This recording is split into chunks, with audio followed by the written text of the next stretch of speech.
Estás escuchando Milenio 3, por Ayuca Náutica. Buenas madrugadas, amigos. Empezamos la segunda edición de Milenio 3, en este horario habitual nuestro ya, y ya también metidos prácticamente en lo que son las fiestas navideñas.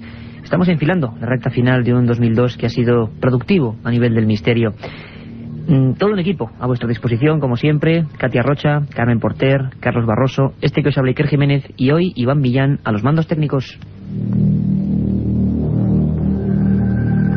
Y vamos a empezar como siempre lo hemos hecho a partir de que iniciásemos esta segunda edición de Milenio 3 todas las madrugadas del domingo. Sabéis que la primera edición es la que va de 10:30 a 11 de la noche, hoy con un tema tan truculento y a la vez apasionante como son los zombies, la zombificación, el mundo del África negra y de los exploradores que hayan hecho estudios realmente fabulosos. Pues hoy vamos a empezar con una noticia que creo que es interesante, que en este programa siempre ha tenido su hueco, que le hemos intentado seguir paso a paso. Y recordaréis muchos que allá por el mes de noviembre hacíamos un especial de 2 horas de duración con el asunto de las caras de Belmez, ese enigma mítico, absolutamente eterno, que lleva más de 30 años desafiando a la ciencia y que aparentemente además había tenido un rebrote. Nuevos rostros habían surgido en esa cocina de Jaén y se estaba produciendo además un experimento único, hay que decirlo así, o al menos es lo que nos contaban. La Sociedad Española de Investigaciones Parapsicológicas había realizado una especie de placas de yeso o de cemento, y en esos cementos extraídos de Belmez se estaban produciendo fenómenos anómalos, nuevas formaciones. Hace muy poco tiempo, un compañero de este equipo, Francisco Contreras, nuestro habitual corresponsal en Levante, estuvo en esa región, en Belmez de la Moraleda, y analizó punto por punto y paso por paso todo lo que estaba ocurriendo. Y queremos hablar con él para que nos cuente, cuando ya está muriendo, entre comillas, el 2002, qué está pasando con el misterio más longevo de España. Francisco Contreras Gil, buenas noches. Buenas noches, Iker. Buenas noches a todos los oyentes de Milenio 3, desde la Nacional 3, recorriendo en pleno viaje alrededor del kilómetro 200.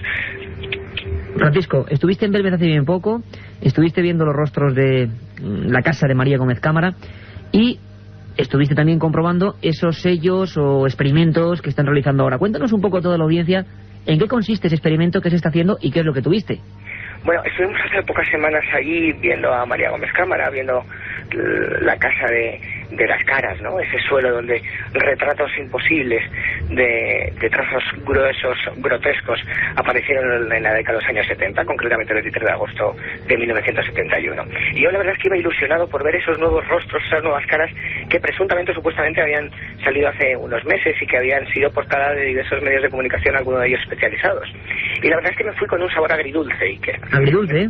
Agridulce, completamente agridulce, porque tuve, bueno, pues la desilusión de encontrarme con una serie de caras, por llamarlo de alguna manera, muy difuminadas, muy extrañas, muy toscas, que no tienen absolutamente nada que ver con las famosas caras de Belmez, ¿no?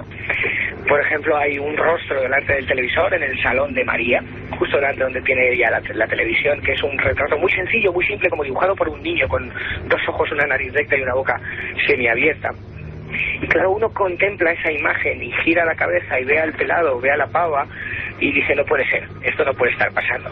Las nuevas caras de Belmez que hay en el suelo de María no tienen absolutamente nada que ver con ese famoso fenómeno, importante fenómeno paranormal que ocurrió y que se ha alargado a lo largo de estos 30 años en el número 5 de la Cuesta de las Caras en Belmez de la Moraleda. Pero ocurre una cosa, Francisco, también, y es que se ha publicitado enormemente estas últimas caras. Había incluso rostros que parecían animalescos, y la verdad es que nosotros realmente hablamos con Pedro Amorós y Pedro Fernández, unos de los directores de ese proyecto de trasladar el cemento, y sí parecían muy ilusionados. Entonces, ¿qué ocurre? ¿Que tampoco tienen nada que ver con las caras antiguas, las que todos hemos visto? No tienen nada que ver. Vamos a ver, habría que hacer una diferencia. Una cosa es los experimentos y la investigación que está llevando a cabo la Sociedad Española de Investigaciones Parapsicológicas con Pedro Amorós a la cabeza, es decir, esas planchas que han puesto en el suelo de la casa de María y en la que supuestamente o en la que presuntamente han aparecido nuevos rostros y que se están analizando en un laboratorio de Alicante y que de las cuales pues esperamos resultados ya. Yo estoy completamente convencido de la profesionalidad y del saber hacer del SHAPE, de la Sociedad Española de Investigaciones Parapsicológicas. Y otra cosa es estas caras concretas, Iker, que se lanzaron a bombo y platillo, como te decía antes, en diversos medios de comunicación especializados, diciendo nuevos rostros en Belmez. Esos rostros no tienen absolutamente nada que ver con las caras, las auténticas caras que muchos de los oyentes y nosotros mismos hemos podido ver en fotografías, incluso en la casa de María. Es decir, no hay por dónde cogerlo y me voy a explicar. Había una especie de caballo o animal que cuesta mucho definirlo y verlo. Había una especie de caras de duendes y de caras pequeñitas semi-humanoides que costaba también mucho verlo. Había que hacer un ejercicio de imaginación, sería la palabra exacta. Y yo pongo un ejemplo y te lo comentaba a ti en privado, y era que esto es lo más parecido al que quiere ver una figura, un rostro en una nube. Si tú te pones a buscar un rostro en una nube, al final lo encuentras. Pues bien, las nuevas caras, esas que están en el suelo, que no tienen nada que ver con el experimento del SEP y las planchas, hay que dejarlo claro, son exactamente igual. Uno empieza a unir puntos y efectivamente aparecen caras, pero no tienen absolutamente nada que ver. De todas maneras, hay diferentes teorías por qué pasa esto. Unos lo achacan todo a que María está enferma. ¿Está enferma María? Realmente la pregunta también sería, estamos acabando el 2002, 31 años conviviendo esa mujer en esa casa de Jaén con ese misterio. ¿Cómo lo viste tú, Francisco? Estaba enferma, decaída, y a mí me produjo una extraña sensación de tristeza, porque no dejaba tomar fotografías a nadie. Fui con un grupo nutrido de gente y no dejaba tomar fotografías de las caras, no dejaba tomar fotografías de su casa. Y la verdad es que lo más triste de todo, Iker, y suena duro decirlo, es que bueno, pues hubo diferentes problemas para tomar fotografías y grabar imágenes, porque en el alrededor de María se pedía cantidades de dinero. Es decir, que la historia está quizás muy agridulce, muy triste. María estaba enferma, estaba decaída, y muchos achacan a que el fenómeno está bajando en intensidad y que estas caras, supuestas caras, salen así porque María está enferma, y ella, como promotora, entre comillas, del fenómeno, bueno, pues como está él, pues no surgen con la misma fuerza. Hay otras teorías, ¿no? Como por ejemplo que enfrente de la casa, tú lo sabes bien, había un manantial que pasaba justo por debajo de la casa de María y que se ha desviado el agua, ¿no? Y el agua tendría una extraña relación con con el fenómeno, ¿no? Con la formación de los rostros. 31 años de misterio, Francisco Contreras, en ese suelo de una cocina de Jaén, inquietante, porque si fuese un truco, todos pensamos que lo hubieran resuelto ya los científicos, diversos comités, incluso la Brigada de Investigación Criminal o el propio Consejo Superior de Investigaciones Científicas lo hubiera resuelto en algún momento, pero sigue ahí. Si pudieras hacernos una crónica, una visualización de lo que es esa casa ahora mismo, a punto de llegar ya al 2003, con una María viviendo completamente sola en ese lugar, ¿cuáles son los rostros realmente que más impresionan al viajero que llega hasta allí y por qué? Sin lugar a dudas, la pava, esa primera efigie de estilo bizantino que muchos confundieron con el Santo Rostro de Jesús, que sigue ahí tapado por un cristal, por una vidriera, y que se va moviendo como si quisiera volver al mismo fogón del que salió aquel 23 de agosto de 1971 por primera vez. Y la del telado, que está superpuesta, es una plancha de cemento que fue arrancada cuando el grupo ETA del padre Pilón picó el suelo para analizar en el Centro Superior de Investigaciones Científicas otros rostros. Bueno, fue picada y está ahí. Y una serie de caras de niños. Las demás están completamente difuminadas. Y luego los supuestos rostros que mucha gente no pudo ver y que cuesta de ver. El misterio sigue ahí vivo, y que yo soy de los que piensan que no hay que añadir noticias más espectaculares para seguir aumentando la popularidad o la importancia de Belmez. En Belmez sigue el misterio vivo, muy vivo, más de lo que muchos nosotros nos podemos llegar a creer. Y lo que hay que ser es más riguroso, sobre todo con la divulgación que hagamos del misterio, ¿no? A partir de ahora yo espero los resultados ansiosos del SHAPE por esas nuevas planchas. Quizás la pregunta es saber si la Sociedad Española de Investigaciones Parapsicológicas con Pedro Amorós será capaz de escribir o de divulgar cómo es capaz de formarse esos rostros, porque de lo que no cabe duda es que han salido rostros que están ahí y que se harán las pruebas científicas para demostrar que no hay ningún tipo de truco, pero seguimos con el mismo enigma, la misma clave sin desvelar, el mismo enigma sin resolver. ¿Cómo es posible que se formen esos rostros? ¿Qué fuerzas actúan? ¿Qué detonante es capaz de hacer que de forma invisible aparezcan esas figuras en el suelo de la casa de María? Esa es la gran pregunta y seguimos sin respuesta. Sin respuesta. Eso es lo que parece que nos trasladan las caras de Belmez en, 31 años de misterio. En el 2003 muchos piensan que puede ser el año en el que el enigma se desvele o desvele parte de sus incógnitas, y sinceramente nosotros aquí en Milenio 3 pensamos que va a ser muy difícil. Muchos dicen también que quizá cuando muera María Gómez Cámara, la dueña de la casa número 5 de esa calle Rodríguez Acosta, era el nombre antiguo, puede que las caras también desaparezcan. Bueno, es la teoría que siempre se mantiene. Será imposible que Milenio 3 no vuelva a acordarse de las caras, a pesar de que hicimos ese especial. Será imposible que de vez en cuando no nos traslademos allí y contemos todo ese enigma. Yo recuerdo la frase de un investigador, uno de los primeros que estuvo en el lugar, José Martínez Romero, que acabó un artículo en aquel año, del 76, diciendo: pese a quien pese, las caras de Belmez siguen plantando cara. Yo estoy seguro de que él no se imaginaba ni lo más remoto que 25 años después, se dice pronto, íbamos a estar en el mismo stand-by, en el mismo momento, sin avanzar nada, sin saber qué demonios o qué dioses, según algunos, se muestran en esa pequeña cocina de un pueblo de Jaén. Un viaje en busca del misterio. Milenio 3, en la SER. Y aquí seguimos, después de esta conexión con Francisco Contreras, en Belmez de la Moraleda. Bueno, él estaba regresando del viaje, pero es una emoción importante saber siempre que el misterio, los grandes misterios, los genuinos, siguen presentes. Esto ocurrió en 1971, hace ya mucho tiempo. Siempre decimos aquí, en este equipo, que cada día es diferente, que es un archivo individual en el gran disco duro de la historia. Y como siempre, más o menos a estas horas de la madrugada, con Carmen Porter, recordamos qué pasó, pues un día como hoy, 23. También 23 empezaron las caras de Belmez, un 23 de agosto, pero en este caso 23 de diciembre. ¿Qué pasó a lo largo de la historia con estos dígitos, Carmen Porter? Buenas madrugadas, Iker. Pues tal día como hoy, un 23 de diciembre, en 1672, Giovanni Cassini descubre Rea, el satélite de Saturno. En 1790 nace Jean-François Champollion, descifrador de jeroglíficos egipcios. Un siglo más tarde, otro nacimiento, el de Juan Ramón Jiménez, poeta español y premio Nobel en 1956. Concretamente nace en 1881. En 1910 es aprobada la Ley del Candado del gobierno de Canalejas, que impide el establecimiento en España de nuevas órdenes religiosas sin la autorización expresa del Consejo de Ministros.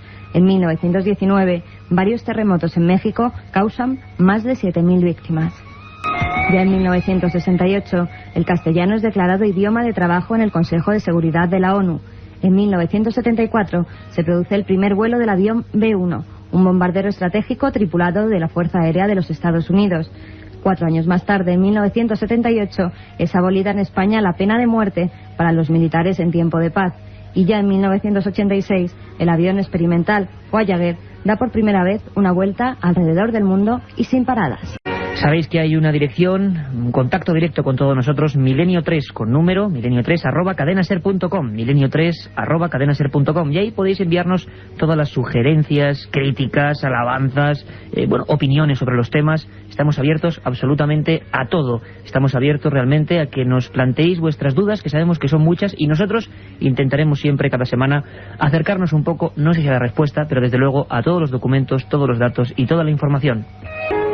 Y también hay un contestador importante, porque son muchísimos los amigos que desde todos los puntos de España y del mundo, recibimos muchas llamadas internacionales, nos cuentan sus historias, interesantísimas todas, a través del 91-532-4532, 91-532-4532. Ya lo sabéis, hay 2 vías directas para estar con nosotros. Y ahora es momento de conectar con ese mago de la conspiración, ese hombre llamado Santiago Camacho, al que yo le llamo siempre el de la tramoya del misterio. Está detrás de lo que ocurre siempre, ve lo que otros no ven. Es un auténtico informador que se encarga de esas historias que pocas veces se cuentan. Por eso lo fichamos aquí en Milenio 3. Esta vez viene con un tema duro. Habla de limpieza étnica, pero no en la Segunda Guerra Mundial, no con los nazis como todo el mundo conoció, sino en países que, la verdad, no son sospechosos de ello, pero hubo historias realmente raras. Santi Camacho nos habla esta semana de limpieza étnica en Estados Unidos.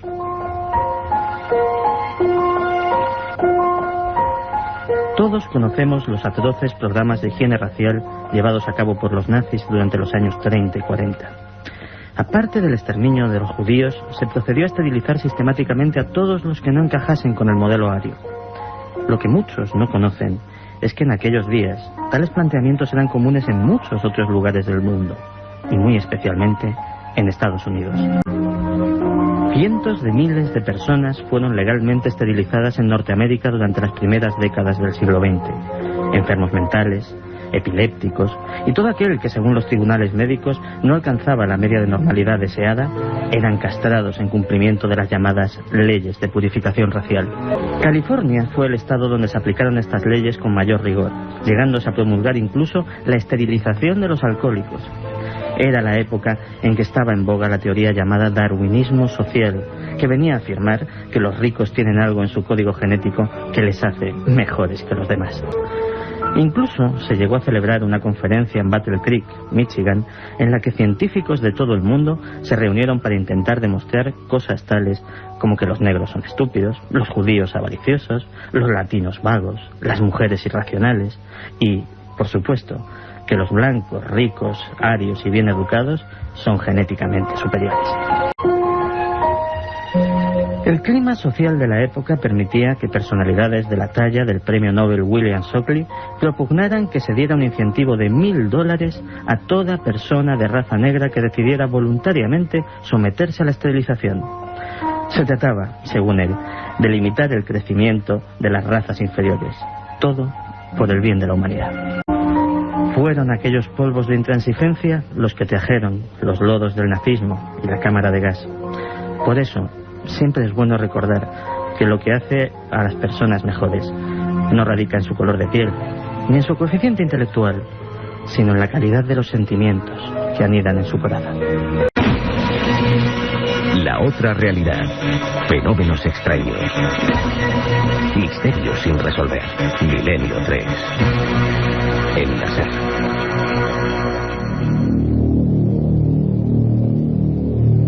Era don Santiago Camacho y sus conspiraciones. Yo creo que muchos se habrán agarrado de los pelos, pero es lo que nos cuenta, y siempre con documentos y con datos tremendamente fidedignos. Esas historias que están al otro lado de la realidad y que tienen que ver, pues, desde temas políticos, desde temas de investigación, temas policiales. Cualquier cosa es apta para que Santiago Camacho le clave las garras y nos las traiga. Y siempre también tenemos otro especialista, no en esta ocasión en conspiraciones, sino en viajes, en ir por el mundo, en coger la mochila y la cámara fotográfica y sobre todo la grabadora.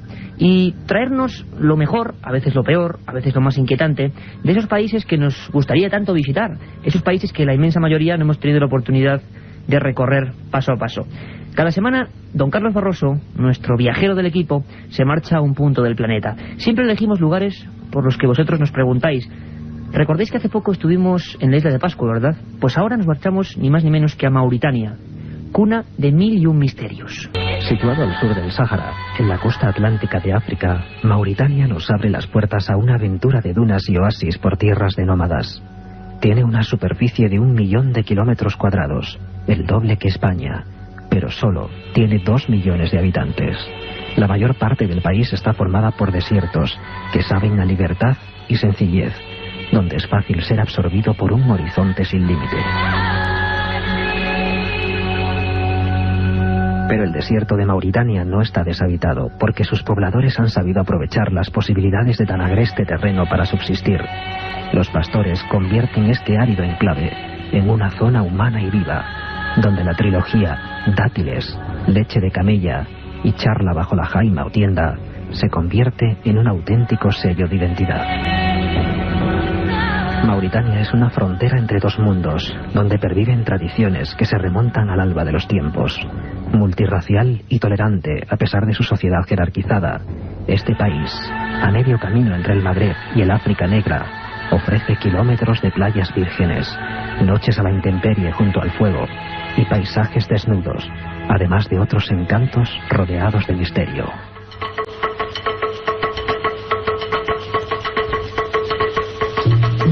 Es imposible no visitar las ciudades de las caravanas como Badán, Chinguetti o Balata, hoy patrimonio de la humanidad. Todas tienen una arquitectura peculiar, bibliotecas con manuscritos medievales o escuelas coránicas llamadas medersas.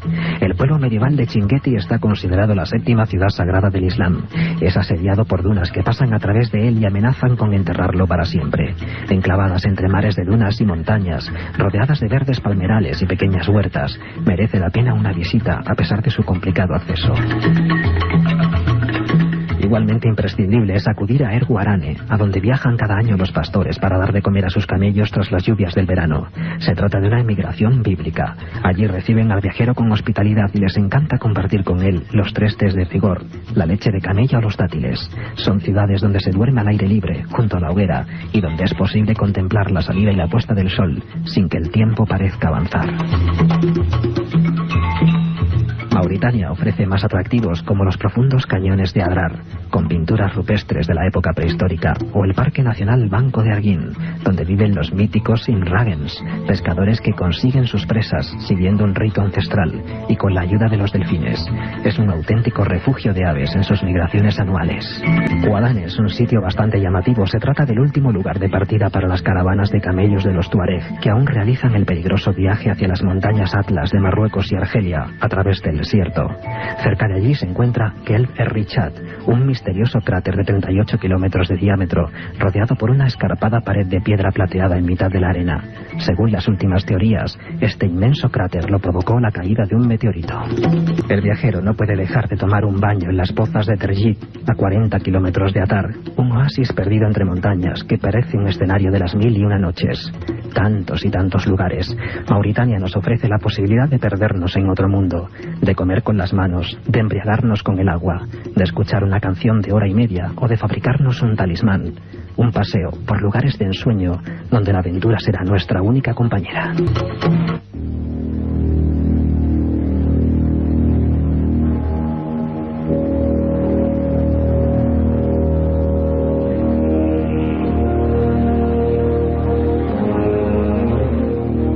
Ya sabéis que cuando llega esta sintonía es que hemos transcurrido prácticamente media hora de programa y que es el momento idóneo para abrir dos viejos portones, dos puertas realmente añejas, inmensas y que guardan miles de libros. Siempre lo decimos aquí en Milenio 3, los libros son fundamentales, desde luego, para adentrarse en el mundo del misterio, de lo desconocido, de lo extraño, de todo aquello que nos inquieta. Intentamos siempre aquí fomentar la lectura y siempre elegimos, siempre lo sabéis también, un libro nuevo, quiere decir que se puede encontrar en cualquier librería más o menos grande. Y también elegimos lo que llamamos incunables, una de esas piezas ya de coleccionista que se quedaron en el umbral del tiempo y que sin embargo tienen muchos secretos que revelarnos. Así que ahora mismo abrimos la biblioteca de Milenio 3. La biblioteca de Milenio 3. Traemos hoy además dos libros, creo que totalmente recomendables. Uno de ellos todavía está en las librerías, todavía puede ser adquirido con bastante facilidad y además es una obra, la última, de un buen amigo en lo profesional y en lo personal, que es Juanjo Benítez.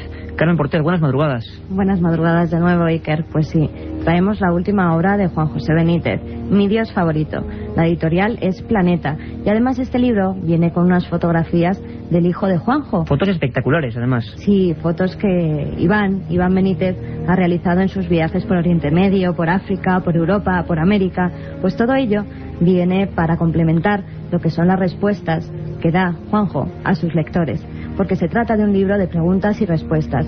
Y como siempre hay que rescatar unas palabras del autor sobre por qué ha escrito este libro. Juanjo en sus primeras páginas nos dice: tras la publicación del primer caballo de Troya, me he visto desbordado.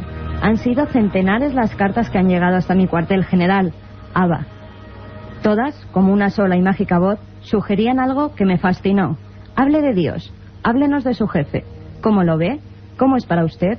Y durante 18 años he ido guardando esos comentarios, mensajes y preguntas. Y muerto de miedo, me he puesto manos a la obra. En este libro está lo que intuyo, lo poco que sé y lo que ha ido llegando hasta mi corazón, sobre el número 1, ese magnífico y amoroso Dios en el que creo y al que venero.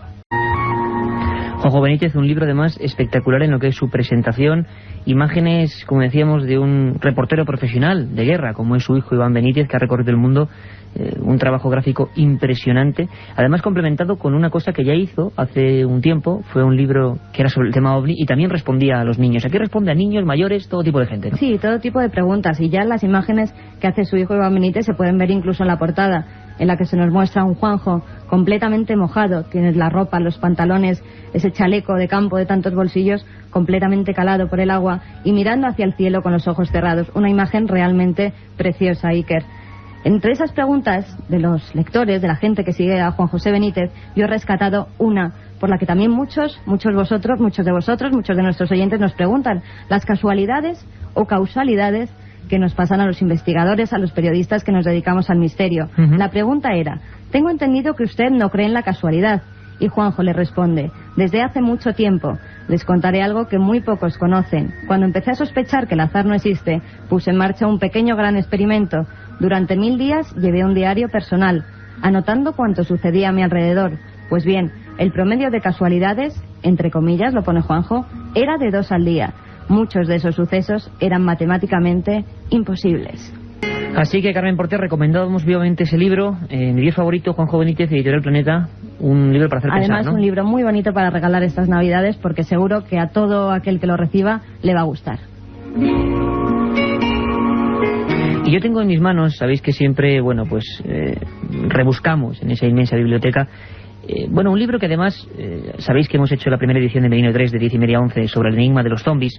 Le sonará mucho y bien a nuestro invitado de excepción que hemos tenido esta noche, que es Juanjo Revenga. Es El enigma zombie. Este libro, la verdad es que marcó un antes y un después en la investigación de ese mundo tan tenebroso, tan apasionante, tan extraño, que nos retrotrae a Haití y al corazón de África. Lo escribía un hombre que se arriesgó, yo creo que puso en tela de juicio pues parte de su gran carrera, internándose en los brumosos bosques y sierras de Haití. Él se llamaba Wade Davis, antropólogo, biólogo y etnobotánico de Harvard, ni más ni menos, de la Universidad de Harvard. Y un hombre que, quizá cansado ya de la rutina diaria de dar clase a las personas, cogió su chaleco, cogió sus cámaras de fotos, cogió sus blogs y se marchó a ese país del vudú. Lo hizo Martínez Roca, este libro, concretamente en el año 82. Es un libro muy buscado, muy difícil de encontrar. La tirada fue bastante pequeña, se agotó enseguida, era un tema que llamaba mucho la atención. Y tan es así que hubo una película que quizá muchos recordaréis, La serpiente y el arcoiris, basada en las investigaciones de Wade Davis. Bien, Wade Davis, en El enigma zombie, ese viaje alucinante por los secretos del vudú, nos descubría, entre otras lindezas, los componentes aparentes de ese polvo zombie, de esa especie de arma letal, de ese arma de brujería, que los Bokor, los realmente hechiceros, envían a sus víctimas con un soplido, se mete por la nariz, por los ojos, por los oídos, y convierten a esa pobre víctima en un estado de catalepsia casi permanente, y luego, ya en el colmo de lo macabro, son capaces de desentrar a las personas y convertirlas en robots esclavos que trabajan día y noche en campos de esos Bokor. Bueno, Wade Davis pasó muchos años en Haití, realizó ese trabajo espectacular, que como decía trajo Martínez Roca, y fue pionero, importante. Antes y después no se puede hablar del enigma zombie si no es pasando por este libro. Recomendado totalmente. Si paséis por alguna librería de viejo y veis una portada verde con una cara horrenda, horrible, una especie de zombie, un hombre quemado en la portada, no lo dudéis. El enigma zombie, Wade Davis, Martínez Roca. Y es que hoy hemos comprendido en la primera edición, ya sabéis que hay un mail, una forma directa de entrar en contacto con nosotros, milenio3@cadenaser.com. Pues hemos aprendido que los zombies no son leyendas. Es decir, una cosa es lo que nos cuentan, lo que parece, lo que nos decía el cine, lo grotesco que se ha convertido alguno de estos temas, y otra cosa es la profunda realidad. Algo pasa parecido con las leyendas urbanas. Son historias que se cuentan, que se dicen, que recorren el mundo a una velocidad increíble, que muchos piensan que son certeras, otros que ocurrieron a un amigo de un amigo, y luego resulta que tienen un sustrato de verdad a veces alucinante. Sabéis que nuestra compañera Katia Rocha siempre se adentra, valientemente, siempre recrea algunas de las grandes leyendas urbanas del mundo. Y además hay que decir, lo sabemos por vuestros envíos, por vuestras llamadas, que es una de las secciones favoritas del programa, y nos alegramos. Creo que es la primera sección en la radio española sobre leyendas urbanas. No perdéis ripio de lo que nos cuenta Katia Rocha. Al oeste de la ciudad, en lo que fuera el emplazamiento donde se asentaron los judíos tras la Reconquista, conocidos como Arrabales Nuevos, se extiende un barrio muy amplio llamado Puerta de Cuartos. Este barrio se llama así porque a su entrada, por el antiguo camino que llevaba a Portugal y a Ávila, había una puerta en la muralla desde donde se colgaron las cabezas y los despojos de 400 nobles talaveranos que se rebelaron contra el rey en la Edad Media. En dicho barrio, donde antaño hubo un templo al dios Mercurio, se levantó la iglesia de San Andrés. Muy cerca de allí, y hace 500 años, vivía una mujer llamada Elvira. Elvira era muy mayor y nunca había estado casada. Su vida transcurría entre los campos cercanos donde recogía hierbas de muchas clases y su calle de la Casa Tinte, donde muchas mujeres acudían a por remedios para sus enfermedades. Un buen día acudió a la consulta una mujer noble llamada Lucrecia. Esta estaba casada con un corregidor llamado Bernardino de la Rúa, quien le engañaba con una mujer de moral discutible. Lucrecia quería algún remedio para que su marido, don Bernardino, se volviera a enamorar de ella y dejara a la fulana con la que cometía pecado. La vieja bruja Elvira tenía la solución, pero esta pasaba por realizar un gran sacrificio. Tendría que tener los ingredientes básicos: sangre menstrual de la esposa, un cabello del amante del esposo, semen del mismo y un gallo que aún no hubiera copulado con gallina alguna. Lucrecia así hizo y fue reuniendo de la manera más inteligente los ingredientes.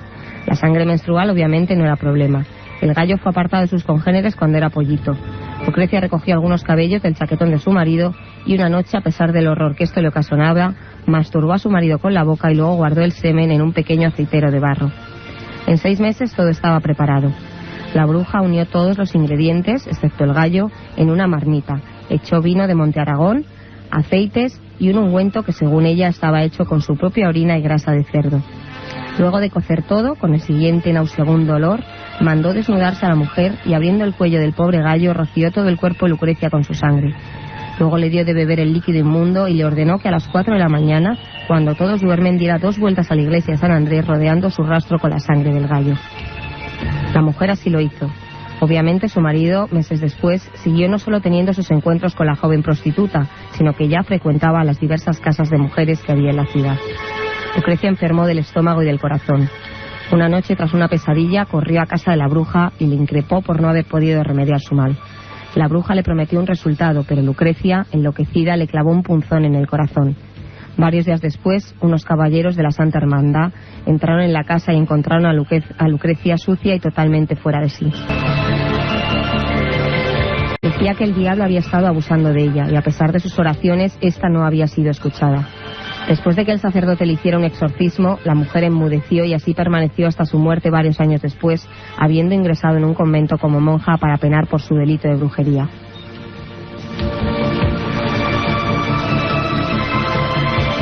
Dicen que muchas noches se puede ver a un gallo corriendo alrededor de la iglesia de San Andrés y si antes de una semana no te arrepientes de tus pecados, también enfermarás del estómago y el corazón.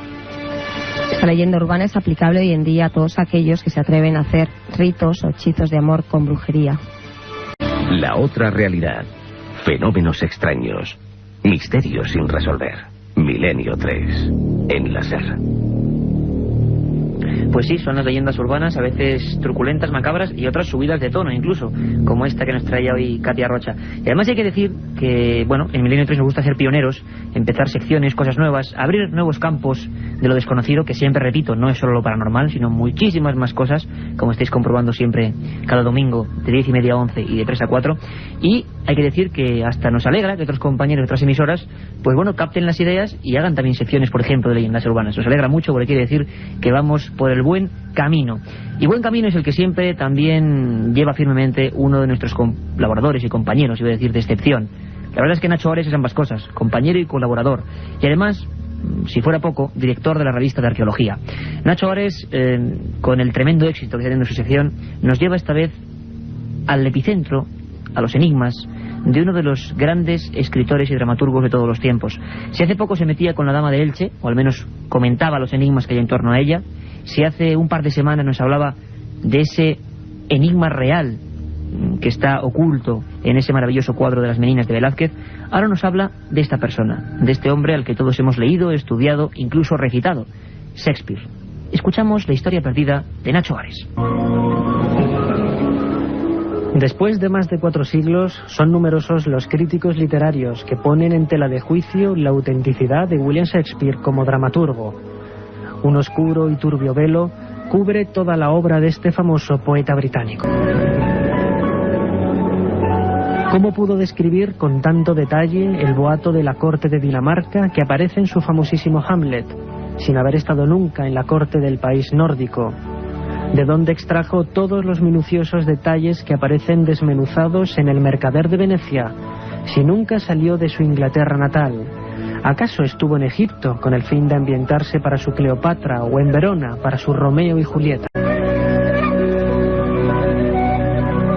No faltan pruebas para tener dudas razonables sobre la autenticidad de la obra de Shakespeare. No se conserva un solo manuscrito redactado de su puño y letra. Posiblemente, tal y como han justificado numerosos críticos literarios y biógrafos del poeta, no es de extrañar esta ausencia de textos, ya que apenas sabía escribir su propio nombre. Shakespeare nació en Stratford-upon-Avon en una fecha desconocida del año 1564. Hijo de un concejal arruinado, el dramaturgo comenzó sus estudios en la escuela gratuita de Stratford. Si bien, como defienden varios biógrafos, debió abandonar muy pronto las clases para ayudar a salir del atolladero económico a su familia. Justificaciones del tipo que en su época el valor de las obras no era igual al de hoy, y que una vez representadas los manuscritos desaparecían, no explican la ausencia de textos escritos por Shakespeare. Lo mismo pudo haber ocurrido, y no fue así, con otros dramaturgos contemporáneos del siglo XVI y XVII, de los que se conservan varios manuscritos de su puño y letra. Sin embargo, para otros expertos, la respuesta al enigma es más sencilla. Nacido también en 1564 y amigo personal de Shakespeare, Christopher Marlowe, autor de obras de éxito como Fausto, es para muchos críticos el verdadero rostro de William Shakespeare.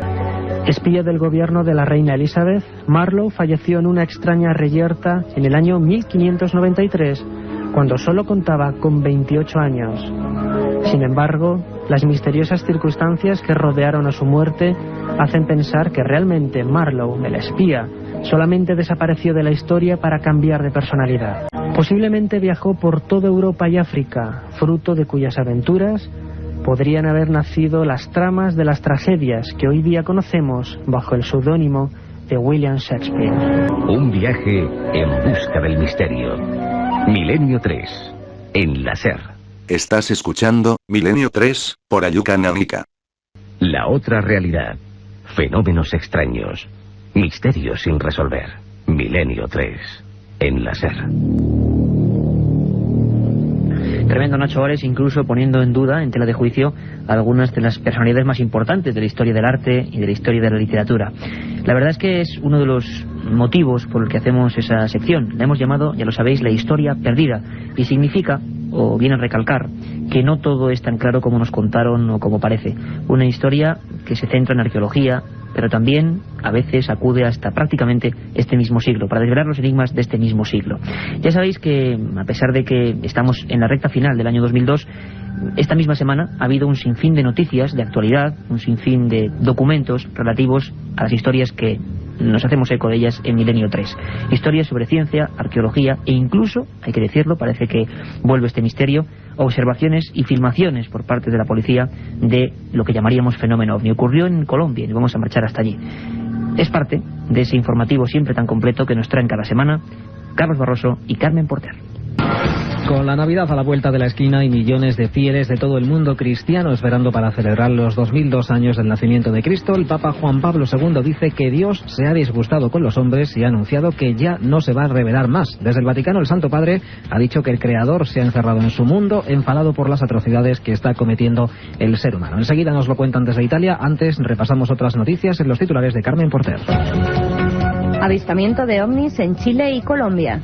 Bacteria carnívora causa la muerte a un infante de marina. Una estatuilla de la Virgen llora lágrimas en Argentina. A muy pocos se les hubiera podido pasar por la imaginación la idea de un Dios enfadado con los hombres por lo mal que lo estamos haciendo con nuestro mundo. Pero ese ha sido uno de los últimos mensajes del Papa, que ha advertido: Dios se ha retirado y nos ha dejado solos. En fin, corresponsal en Roma, Joan Solés. Saludos. Dios se ha encerrado en su cielo, ha dicho esta semana Juan Pablo II cuando ha hablado de los problemas del mundo. Encerrado en su cielo y ya no se revela más. De ahí su silencio.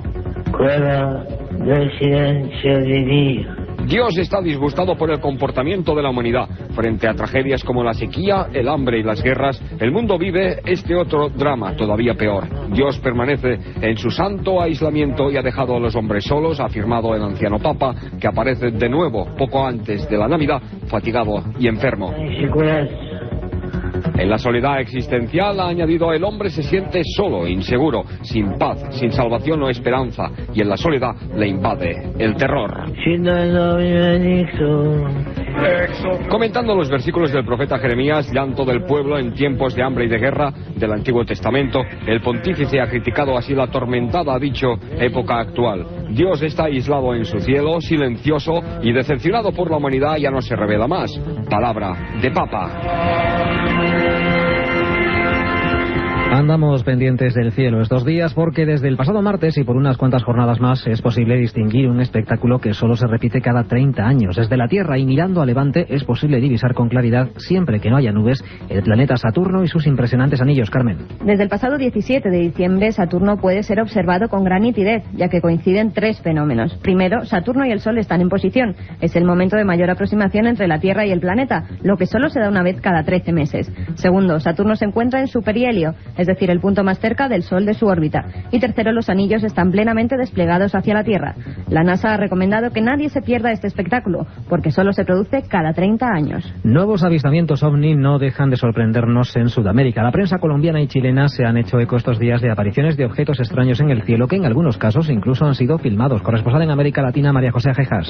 29 de noviembre, 8:30 de la noche. Un periodista colombiano logra grabar en vídeo una gran esfera multicolor que realiza movimientos en el cielo de Bogotá, sobre el Cerro Monserrate de la capital colombiana. Días después, el 9 de diciembre, de nuevo hay luces extrañas sobre Bogotá. En este caso se trata de un enorme ovni en forma de peonza avistado por un equipo de futbolistas que realiza en esos momentos un entrenamiento. Es ya 12 de diciembre y en Santiago, la capital de Chile, cientos de personas observan atónitas 6 objetos voladores no identificados dotados con potentes luces. Es de noche y los objetos a muy baja altura realizan espectaculares maniobras en perfecta formación. Hay una explicación oficial en este caso. La Fuerza Aérea informa de que se trata de ejercicios nocturnos de una cuadrilla de sus aviones. Los testigos de todas formas dudan. Los aparatos no tienen las luces de seguridad que caracterizan a cualquier aeronave y poseen en cambio una luminosidad inusual, fuerte y redonda. Una bacteria carnívora ha provocado esta semana la muerte de un recluta hispano de 18 años en un cuartel de la Marina estadounidense en California. El joven murió 3 horas después de que le apareciera un sarpullido en uno de sus tobillos. La víctima fue identificada como Miguel Zavala, de 18 años, quien murió 3 horas después de pedir tratamiento médico ante la aparición de un sarpullido en su tobillo izquierdo. El sarpullido se extendió a todo su cuerpo justo en el momento en que era atendido de emergencia en el Centro Médico Naval de San Diego.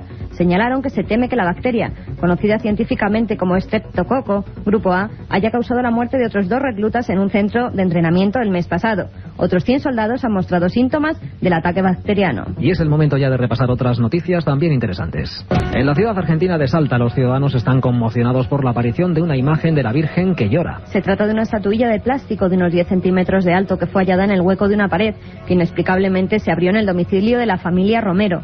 Son cientos los curiosos que ya se han desplazado hasta el lugar, ya que al parecer una joven inválida, tras rezar ante la Virgen, inexplicablemente salió caminando de la casa. Según la señora Romero, al coger la figura sintió un calor especial, tenía la temperatura como la de un cuerpo humano. También desde hace unos días decenas de testigos han asegurado que la figura de la Virgen llora lágrimas. Según el padre Martín de la parroquia de Santa Teresita, este insólito fenómeno puede ser una señal. Y a punto como estamos de terminar el año, les recordamos que hasta el 31 de diciembre pueden seguir transmitiendo mensajes al espacio que serán recibidos de nuevo en la Tierra dentro de 50.000 años. A día de hoy se han recibido cientos de miles de mensajes en 60 lenguas procedentes de 180 países diferentes. Los textos pueden ser enviados a la página de internet www.keo.org. y serán transmitidos tal y como se envíen, sin modificaciones ni censura. Keo será lanzado a finales de 2004 o principios de 2005 y regresará a la Tierra unos 50.000 años más tarde. Llevará a bordo grabados en disquetes de vidrio infinidad de mensajes de 6.000 caracteres como máximo que servirán como testimonio de la vida, de las aspiraciones, de los interrogantes y de las creencias de nuestros contemporáneos. Pues por esta semana es todo. Dentro de 7 noches más, que pasen una feliz Nochebuena. La otra realidad. Fenómenos extraños. Misterios sin resolver. Milenio 3. En la serie. Y ya cuando don Iván Millán nos pone esta música, significa que estamos en la recta final de este programa.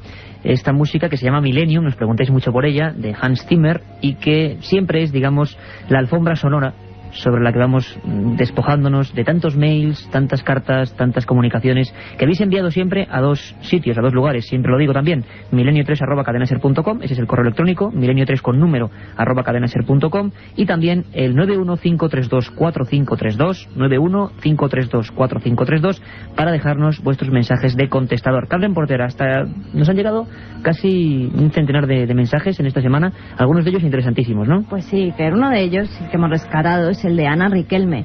Nos dice: felicidades por el programa.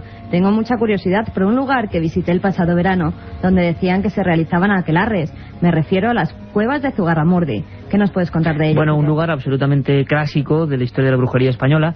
Realmente, la primera bruja que existe en España y que se acusa como tal y se quema por la Inquisición era de allí.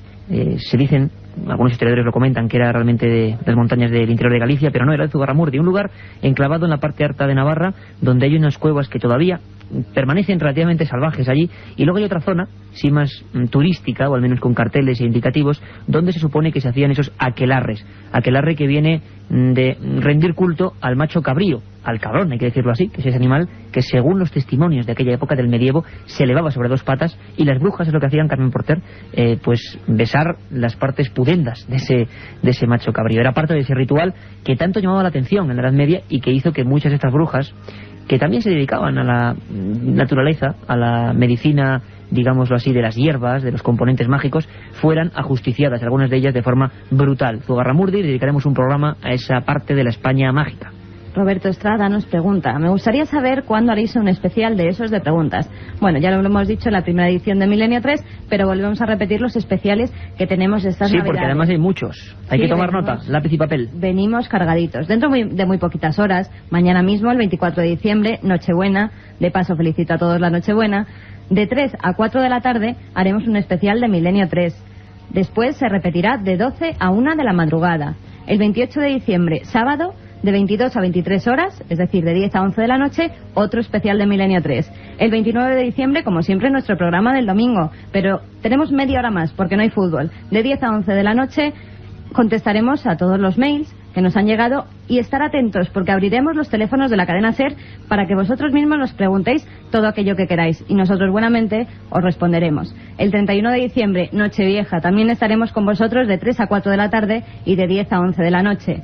El 5 de enero, ese domingo, como siempre, el horario normal de Milenio 3, de 10 y media a 11 de la noche, y la madrugada, como siempre, estaremos con vosotros aquí de 3 a 4. Y el 6 de enero, programa también especial de 10 a 11 de la noche. Iremos repitiendo las fechas continuamente. El más próximo, el de la Nochebuena, el 24 de diciembre, de 3 a 4 de la tarde. Exacto, además, lo adelantamos, un programa sobre los misterios de un personaje que todos conocéis, pero del que queda mucho por contar. Jesús de Nazaret, ni más ni menos. Haremos de nuevo hincapié toda esta semana en los programas, que son muchos, 6 o 7 especiales, todo para que disfrutéis de ese mundo de lo desconocido, de lo extraño, de la investigación y del periodismo de aventura. Ha sido un placer, todo este equipo ha comprendido que ya llega nuestra hora y que muy prontito estaremos con vosotros dentro exactamente de 7 días, pero eso sí, ese especial importante sobre Jesús en la Nochebuena.